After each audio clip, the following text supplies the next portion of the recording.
Bonsoir à tous et soyez les bienvenus dans cette nouvelle édition du journal et je suis ravie de vous retrouver pour débuter cette semaine avec nous ce soir sur le plateau Clotilde Lambert, directrice de l'Agence régionale du livre et de la lecture. Bonsoir. Alors à vos côtés, Geneviève Marot, illustratrice, auteure de la BD Sous le tamarinier de Betioki. Bonsoir. Bonsoir. Alors vous êtes là ce soir, mesdames, pour nous parler d'un événement qui a débuté le 11 juillet dernier, qui s'achèvera le 27 juillet. Il s'agit de l'événement culturel Partir en livre. Vous nous en direz davantage tout à l'heure, vous restez avec nous. Avec nous également sur le plateau, Pierre Bellucci. Bonsoir Pierre. Bonsoir Amina, bonsoir à tous. Avec vous, on va parler de ce climat social très tendu avec cette grève générale qui a débuté ce matin, mais également la colère du côté des policiers. On en saura plus tout à l'heure, Pierre, avec vous. Mais d'abord, voici les titres de ce lundi 17 juillet. La CGTMA vient de lancer un mouvement de grève générale qui doit prendre corps au sein même des entreprises. Depuis ce matin, MCG, Colas, ETPC et BDM sont touchés par ce mouvement qui pourrait rapidement prendre de l'ampleur. En effet, les revendications ne sont pas nouvelles et concernent l'ensemble du secteur privé. Le point en ouverture de votre journal. Les états généraux de l'alimentation commencent ce jeudi 20 juillet. Objectif, revoir le partage de la valeur dans le modèle agricole. Néanmoins, problème, de nombreux acteurs ont été écartés du premier volet de cet événement centré sur l'économie. Les naturalistes de Mayotte ont donc réagi et réclament toute leur place dans ces concertations d'importance. Explication. Hier, la Fédération mahoraise des associations environnementales était rassemblée à Moinatrindri à l'occasion d'une grande réunion publique. Une rencontre d'information et de réflexion pour redynamiser les actions des 28 associations qui composent la FMAE sur la question environnementale dans le 101e département. Reportage. Annoncée depuis la fin de semaine dernière, la grève générale conduite par la CGTMA a débuté ce matin. Sont touchés par le mouvement ETPC, Mayotte Channel Gateway ou encore Bourbon Distribution Mayotte. Et comme à chaque fois, les revendications portées reviennent encore et toujours de l'application du droit commun en matière de convention collective nationale à la grille salariale en passant par l'instauration des 35 heures. Depuis ce matin, donc, le port est bloqué, mais d'autres actions sont prévues dans les tout prochains jours. Le point dans ce sujet signé Pierre Bellucci et Leslie Vimnet. La grève générale voulue par la CGTMA a débuté ce jour. Du côté de Jumbo Score à Mamoudzou, une partie des salariés a répondu à l'appel. En effet, CGTMA et CFDT se sont unis le temps d'un débrayage suite à l'échec des négociations annuelles obligatoires. Nos revendications sont simples, c'est l'augmentation de salaire à un niveau acceptable. C'est la mise en place de tickets déjeuner pour nous aider à manger à midi ou au soir. On a des magasins qui ouvrent toute la journée, 7 jours sur 7. C'est des frais. C'est également une prise en considération salariale propre à nous. En tant que salarié du groupe, avoir une carte de remise de 10% au moins lorsqu'on fait des courses dans nos magasins. Ces mesures, nous avons jugé nécessaires pour nous aider à lutter contre la vie de tous les jours. On est quand même un grand groupe. Il y a des résultats qui sont tombés il y a à peine une semaine sur la situation du groupe 22e filiale de casino il y a moins d'une semaine. On est quand même le deuxième groupe en termes de chiffre d'affaires sur l'océan Indien. Il est vraiment inconcevable que nous ne puissions même pas pouvoir bénéficier des tickets restaurants, nous ne puissions même pas bénéficier d'une prise en considération sur des achats simples d'une remise de 10% de tous nos salariés. Ces deux choses sont vraiment inacceptables. La question de la vie chère plane autour de cette grève générale qui débute, même si c'est aussi et surtout la question des discriminations qui anime Salim Naouda. Il est inadmissible de voir que les salariés, quel que soit le secteur d'activité à Mayotte, surtout les secteurs qui sont détenus par des multinationales ou les secteurs qui sont détenus par les grandes entreprises, quand on fait la comparaison entre La Réunion et Mayotte, la différence est trop énorme. Un agent de maîtrise à Mayotte, il est à environ 1300-1400 euros, alors qu'à La Réunion, il débute à 2000 euros et plus. Donc il faut qu'on finisse avec cette discrimination. Cette grève est désormais lancée et depuis ce matin, les salariés MCG bloquent le port de Longoni. Les grévistes de la Colas et ceux de TPC sont également présents dans ce mouvement à la forme inédite. La CGT a bien spécifié dans la revendication que c'était une grève qui se faisait dans les entreprises. Donc nous avons des entreprises qui sont bloquées et en même temps, de temps en temps, on fera le point si nous avons la possibilité, sur la place de la République pour rappeler et orienter les actions des jours à venir ou prendre les décisions qui seront adaptées pour les jours à venir. Après la première assemblée générale de ce mouvement, tous ont décidé de poursuivre la grève, et ce jusqu'à nouvel ordre. Et en marge de ce nouveau mouvement social, le ras-le-bol enfle depuis plusieurs semaines du côté des policiers du département. Victimes d'agressions récurrentes, ces derniers alertent une nouvelle fois les autorités pour éviter notamment qu'un drame ne se produise. Une sonnette d'alarme qui ne sont pas seuls à tirer puisque le dossier intéresse tout particulièrement le député Mansour Kamardine. En effet, depuis son élection le 18 juin dernier, il s'active pour que le gouvernement prenne conscience de l'urgence d'agir à Mayotte. Le point dans ce sujet signé Pierre Bellucci et Jérôme Comon. Jeudi dernier, aux alentours de 22 h, un individu a blessé un policier au bras à l'aide d'un chombo. Le fonctionnaire a alors dû faire usage de son arme et a tiré à 3 reprises. Une balle a touché le forcené au pied, qui a été transporté à l'hôpital. L'affaire de trop pour le syndicat Alliance Police. Ça ne se prévoit pas, c'est quelque chose qui est psychologiquement dur à assumer après. Parce que bon là ça va, la personne s'en tire, tant mieux, parce qu'on n'est pas là non plus pour tuer, on ne veut pas tuer les gens. Hein, bien évidemment, on est là pour les protéger. Bon, la personne a été blessée, ça a permis aux collègues de sauver sa peau. Bon, ben, ça se termine bien malgré tout, mais malgré tout l'usage de l'arme est quelque chose de dur à porter. Depuis des mois, le syndicat ne cesse d'alerter face au risque d'un drame sur le département, car ce genre d'agression n'est plus isolé et les atteintes physiques aux personnes dépositaires de l'autorité publique se multiplient de façon très inquiétante. Le drame, il est là, il est présent parce que c'est un drame sociétal. Vous avez une partie de la population qui veut en découdre avec la police parce que elle estime que la police n'est pas légitime sur le territoire, et vous avez une autre partie de la population qui estime que la police ne fait pas son travail. Donc ça, c'est un drame en soi, d'estimer que la police n'a plus le droit de citer ou alors qu'elle n'est pas suffisamment présente, alors que l'on est au quotidien présent. Donc c'est déjà un constat dramatique de constater que la police est finalement des deux côtés et mal perçue.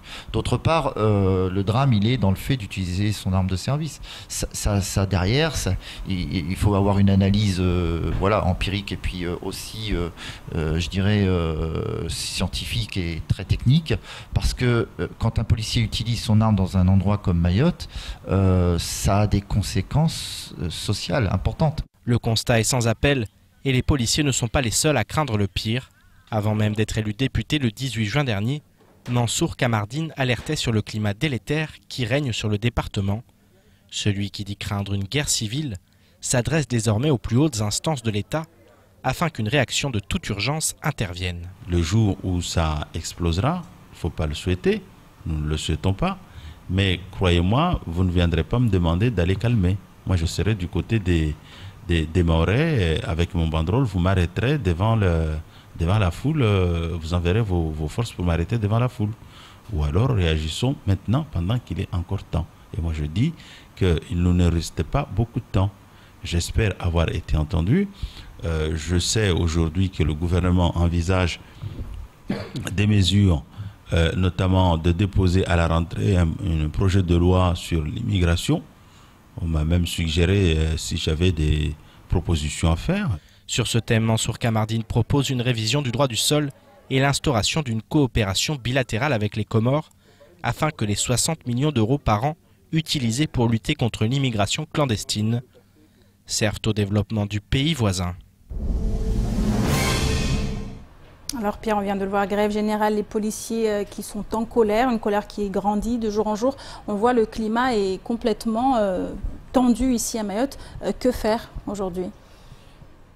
Ben, que faire? Je crois que c'est pas à nous de faire, surtout. Je crois qu'aujourd'hui, que faire, c'est aux autorités de prendre leurs responsabilités. Nous, ça fait des mois, pour ne pas dire des années, qu'on explique qu'effectivement, il y a des problèmes, des problématiques qui sont graves, qu'il faut absolument régler si Mayotte veut se développer, si Mayotte veut avancer, et puis si elle veut, voilà, effectivement, vivre dans la paix, dans la sécurité. Mais ce sont aux autorités de prendre leurs responsabilités et d'agir.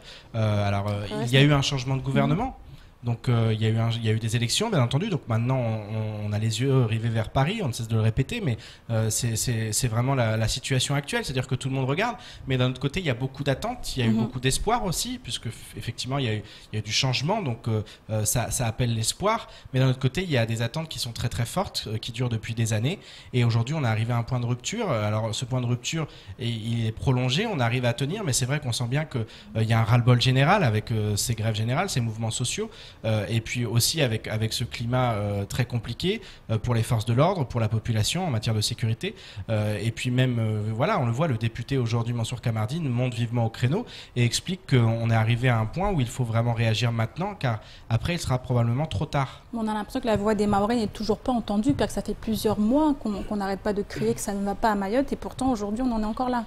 Oui, je crois qu'il y a aussi effectivement, il y a aussi ce sentiment de ne pas être compris et surtout de ne pas être écouté, et un sentiment d'être abandonné. Et ça aussi, ça effectivement, on le sent quand on parle avec les uns et les autres. On a vraiment l'impression que Mayotte est l'oublié de la République, et c'est aussi ce que souhaitent les uns et les autres, c'est qu'ils veulent vraiment être traités comme des citoyens français. Ils veulent absolument qu'on mette les moyens sur cette île parce que elle a tout ce qu'il faut pour se développer, elle a tout ce qu'il faut pour rayonner, sauf qu'aujourd'hui elle est freinée par le fait que voilà, il manque des moyens, et puis il y a des problématiques qui datent, qui sont parfois politiques, qui datent depuis de très très longues années même, et qui n'ont jamais été prises à bras-le-corps par les différents gouvernements. Donc aujourd'hui il y a un nouveau président de la République et un nouveau gouvernement.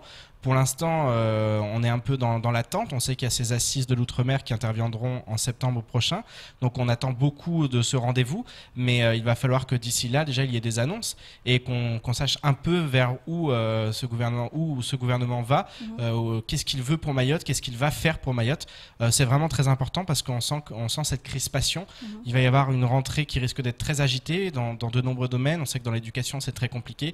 Et dans la plupart des domaines, c'est compliqué. Donc voilà, je crois qu'il faut aussi rester positif, c'est-à-dire que se dire que les choses peuvent changer, mais il faut qu'elles changent maintenant. Il faut absolument qu'il y ait des mesures qui soient prises et des mesures très importantes pour changer les choses. Donc on continue de regarder Paris et d'attendre, mais c'est vrai que certains commencent à devenir très très impatients. Merci beaucoup Pierre pour toutes ces précisions. Et comme le révèle cette nouvelle affaire à Mayotte, les forces de l'ordre sont devenues la cible des délinquants. Vendredi dernier, lors du défilé du 14 juillet, les différents corps qui composent les forces de sécurité ont été acclamés par la population. Du côté de Paris, plusieurs anciens combattants des Outre-mer ont assisté au défilé de la fête nationale. Avant la manifestation nationale, ces derniers ont été reçus au ministère des Outre-mer, dont un Mahorais en la personne de Ibrahim Abdou Amissi. Écoutons cet homme qui a combattu pour la France au micro de notre correspondant à Paris, Maurice Cessé. Depuis tout jeune, j'ai voulu toujours être militaire, donc ça m'a comblé. Je suis un homme heureux avoir fait une vingtaine d'années dans l'armée, et je suis très honoré maintenant d'avoir effectué ma carrière. Je me suis engagé, j'avais 21 ans. Donc je suis allé là-bas, étant déjà adulte, je savais, bon, c'est pas parce que je suis allé à 21 ans, au fait, c'était par rapport aux conditions d'engagement, quoi, mais finalement, je ne regrette pas d'avoir été très âgé comme débutant à l'armée. J'étais très mature. Ce qui m'aurait marqué, c'était ma première intervention en Nouvelle-Calédonie, où j'étais quelqu'un de couleur, et que là-bas, je comprenais pas pourquoi des gens de couleur me balançaient des cailloux et tout ça. J'ai compris après, mais bon, ça m'avait marqué quand même. Et revenons maintenant à nos invités qui vont nous parler de cet événement qui a débuté le 11 juillet. Il s'agit de Geneviève Lambert. Vous êtes directrice de l'Agence nationale régionale du livre et de la lecture. Bonsoir. Donc, parlez-nous de cet événement. À quoi cela sert d'avoir ce genre d'événement ici à Mayotte? Alors, en fait, Partir en livre, c'est la deuxième année qu'on l'organise à Mayotte. Cette année, en fait, on a la chance de recevoir Geneviève Marot, qui est à côté de moi, qui est l'auteure et l'illustratrice de cette bande dessinée, qui a été adaptée en spectacle. Donc, c'est ce spectacle qui vient ici à Mayotte et qui tourne dans 4 communes. Parallèlement à ça, Geneviève animera aussi des ateliers auprès des enfants de cette bibliothèque et a réalisé une exposition qui tourne aussi entre 3 bibliothèques. Elle est cette semaine à Bandrélé et elle sera la semaine prochaine à Passamenti. Alors en quoi c'est important pour vous, Geneviève, de faire partie de cette équipe qui participe à cet événement ? Moi, je pense déjà que j'ai un métier extraordinaire qui m'a emmené à Madagascar plusieurs fois, plus d'1 dizaine de fois, et aujourd'hui à Mayotte. Donc déjà, ça c'est extraordinaire. Et je suis heureuse de pouvoir partager cette chance avec les enfants et avec les gens qui viendront voir le concert dessiné. Alors aujourd'hui, la lecture, le livre représente quoi pour la jeunesse mahoraise aujourd'hui? Est-ce que c'est quelque chose que vous voyez important, quelque chose qu'il faut encore animer chez eux? Non, je pense qu'il faut toujours continuer à faire des efforts. Je pense que la société aujourd'hui, à Mayotte plus particulièrement, elle a toujours du mal à pousser les portes des bibliothèques. Donc c'est aussi pour ça que nous, on essaye vraiment de faire beaucoup de choses dans ce domaine-là. L'idée de partir en livre, c'est aussi de proposer des espaces de lecture finalement hors les murs, qui vont peut-être après ramener en fait les gens dans les bibliothèques. Donc les ateliers de Geneviève sont en fait des ateliers de croquis, donc d'illustrations qu'on fait en extérieur, mais le rendez-vous est toujours donné à la bibliothèque.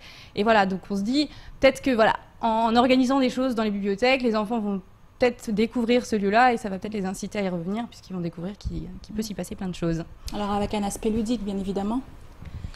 Oui, toujours. L'idée, c'est de faire entrer les enfants un peu dans ma peau, c'est-à-dire dans la peau d'un reporter graphique. Je fais du reportage dessiné. Donc, de raconter en fait leur endroit par le croquis, ce qui permet aussi de leur faire voir les choses différemment. Ils vont redécouvrir ce qui, pour eux, est quotidien, tout simplement parce qu'ils le dessinent. Alors, 7 communes sont touchées par cet événement. Comment ça se passe? Est-ce que c'est ouvert à tout le monde? C'est gratuit? Comment on peut faire pour y assister? Oui, alors tous les événements sont gratuits, évidemment. Les expositions, elles sont en libre accès. Donc, quand les communes disposent d'une bibliothèque, c'est à la bibliothèque. Là, en ce moment, à Bandrélé, c'est dans l'école maternelle de Cavani-Bandrélé. La semaine prochaine, ce sera à la bibliothèque de Passamenti. Les spectacles, donc, ce sont des concerts dessinés. Geneviève est accompagnée donc, de 3 musiciens. Jean Pissou, qui est aussi le héros de sa bande dessinée, qui est un petit prodige de l'accordéon, et un bassiste et un percussionniste. Et donc voilà, tous les 4, ils présentent donc le spectacle du Tamarinier de Betioki. Alors la première a lieu à Pamandzi jeudi. Donc tous les spectacles ont lieu à 18h à chaque fois. Donc le jeudi 20 à Pamandzi, le samedi 22 à 18h sur la place Psychotram à Chiconi. Le lundi 24 à Zoumonier, enfin à Bandrabois, pardon, au foyer des jeunes de Bandrabois à 18h aussi. Et enfin au plateau de Timkoura le mardi 25. Ça y est, la liste est finie. En tout cas, merci beaucoup mesdames d'avoir accepté notre invitation. Et puis rendez-vous est pris, toutes ces dates que vous avez citées. Merci beaucoup à vous Geneviève Marot et Clotilde Lambert. Merci à vous d'être venus sur notre plateau. Merci. Merci. Et on continue maintenant avec les États généraux de l'alimentation, pilotés par le ministère de l'Agriculture et de l'Alimentation. Ces derniers débuteront ce jeudi 20 juillet. Objectif premier, revoir le partage de la valeur dans le modèle agricole. 2 phases sont ainsi prévues, l'une de juillet à septembre concernant l'économie et l'autre en automne sur la santé et l'environnement. Mais les associations de consommateurs de défense de la santé et de l'environnement ont été écartées du premier volet. Elles ont donc demandé au président d'y être convié. Nous avons souhaité en savoir plus en nous tournant notamment vers les naturalistes de Mayotte, le reportage d'Adèle Laurent.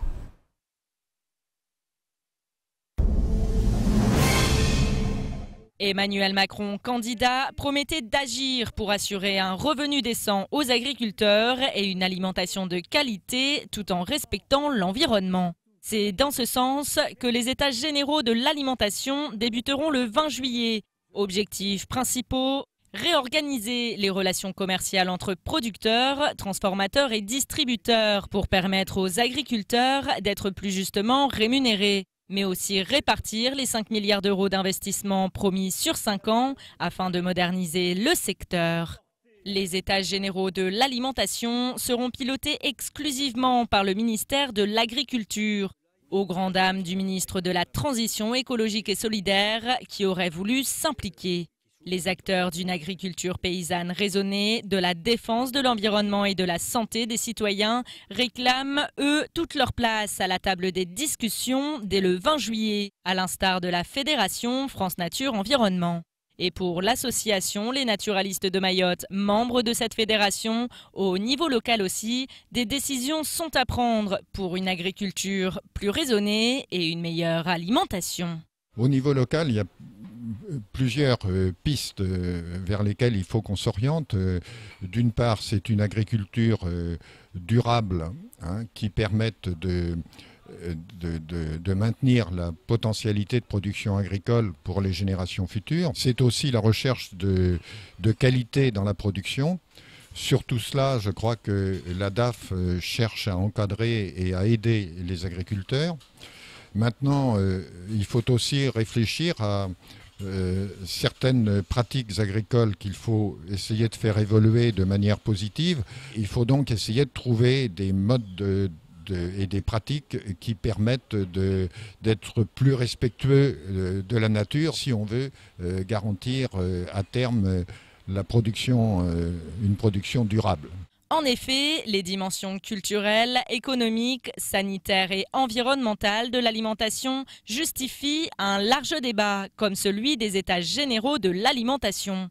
Pour Michel Charpentier, même si les manifestations de ce genre ne produisent pas d'effets rapides et sensibles, cet événement est néanmoins une bonne initiative. C'est quand même important, à ma connaissance c'est l'une des premières fois, où on va mettre en relation à la fois la qualité de l'alimentation de tous les individus, les mettre en relation avec la production agricole, avec les questions de santé et avec la préservation de notre environnement. Donc tout cela, c'est quand même quelque chose qui va dans le bon sens. Maintenant, les mesures ne viendront que progressivement, certainement. Néanmoins, nombreux sont ceux à se demander si cet événement tant attendu permettra de trouver des réponses à la crise agricole et aux scandales sanitaires et environnementaux. Et s'il ne se cantonnera pas qu'à rééquilibrer les relations commerciales entre producteurs, industriels et distributeurs. Affaire à suivre. Et place maintenant au reste de l'actualité de ce lundi 17 juillet. C'est parti pour un petit tour d'horizon tout de suite dans l'actualité en bref. Les mouvements sociaux se multiplient ces derniers mois avec comme revendication première et unanime l'application du droit commun à Mayotte.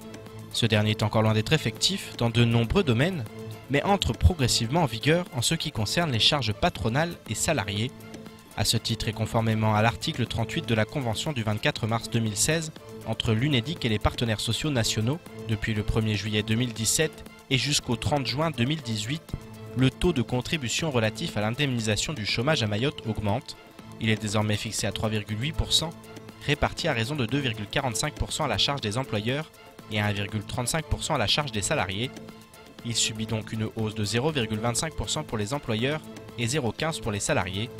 En ce qui concerne les cotisations au régime de garantie des salaires AGS, il est fixé à 0,15% depuis le 1er juillet 2017 et non plus 0,20%. Pour sa part, le SMIC mensuel brut n'évolue pas et reste plafonné à 1 245,53 €. Dans la nuit du 22 au 23 juin, Marie-André Moudiapin, majeure sous tutelle, n'a plus donné signe de vie après avoir quitté le domicile familial de Sada. De type réunionnais indien, elle est âgée de 37 ans, mesure environ 1,60 m et porte de longs cheveux noirs. Les recherches engagées par la gendarmerie sont restées pour l'heure infructueuses et inquiètent de plus en plus. Toute information permettant de faire avancer les recherches doit être transmise à la gendarmerie de Sada chargée de l'enquête en composant le 17 ou le 02 69 62 19 22. A noter que ce type d'avis de recherche peut s'avérer très précieux et a récemment permis de retrouver une jeune fille de 12 ans, disparue dans le village de Combagny le 19 juin dernier. La dernière saison des pluies aura marqué de son empreinte le département. La sécheresse a frappé et semble aller de pair avec le réchauffement climatique. Le mois de juin 2017 vient ainsi d'être le mois de juin le plus chaud jamais enregistré depuis que les températures sont relevées. Il a fait 27,1 degrés Celsius de moyenne contre 25,8 habituellement, soit un écart de 1,3. Un chiffre impressionnant selon les services de Météo France Mayotte, d'autant que le 1er juin 2017 aura été la journée la plus chaude jamais enregistrée pour un mois de juin avec 31,6 degrés. Météo France relève également un nouveau record en juin les après-midi qui ont également subi une augmentation de 1,5 degrés Celsius. Il a fait 30 degrés de moyenne pour les après-midi de juin contre 28,5 l'année dernière. Selon Bertrand Laviec, directeur départemental de Météo France, ces hausses sont très importantes sur une année et démontrent bien le réchauffement de la planète, pour ceux qui ont encore du mal à y croire. Et maintenant, suite et fin de notre chapitre environnement avec cette réunion publique qui s'est tenue dimanche dernier à Mwanachindri, dans le sud de l'île. Une rencontre dans la commune de Bouéni organisée par la Fédération mahoraise des associations environnementales, la FMAE. Entre autres objectifs, redynamiser la politique environnementale de la fédération composée de près de 28 associations. Les précisions avec Sony Chamsidine. La population, principal poumon du développement environnemental de l'île au lagon. Dimanche dernier, 28 associations environnementales issues des différentes communes du département étaient rassemblées à Mwanachindri. Une réunion publique pour remotiver les troupes. Redonner un nouveau cap, puisqu'il y a un nouveau bureau qui a été élu récemment au niveau de la FMAE. C'est l'occasion aujourd'hui au bureau de poser ses objectifs pour les années à venir. Le lieu choisi pour la rencontre n'est d'ailleurs pas un hasard. Il y a 30 ans encore, cette zone de 8 hectares était déserte et stérile à la suite d'ouragans. Aujourd'hui, après des années de travail, l'effort paie et la réserve renaît de ses cendres. Cette zone-là, ça a été une zone Padza. Il n'y avait rien qui poussait, aucune végétation, la terre était nue type désertique. Les services de l'État avaient pris l'initiative de le reboiser, ils avaient échoué pendant plusieurs années. Et au jour d'aujourd'hui, avec un tout petit coup de pouce financier, c'est vrai, de l'État, le village a réussi ce qui semblait impossible pour l'État. Une renaissance possible du parc forestier de Mdomajou grâce à la mobilisation villageoise.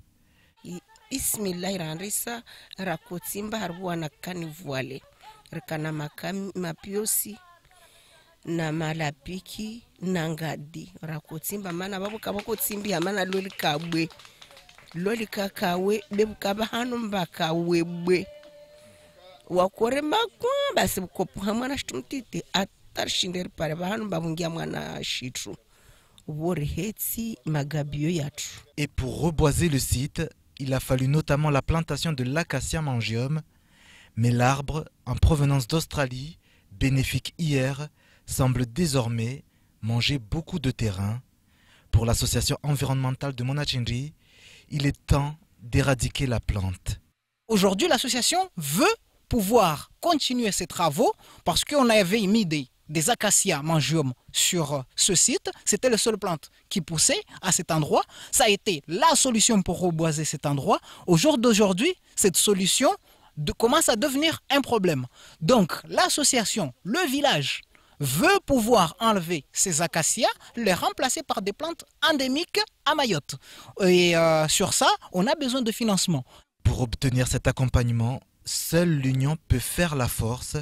Au sein de la Fédération mahoraise des associations environnementales, une unité déterminante pour faire parler Mayotte d'une seule voix sur la question environnementale.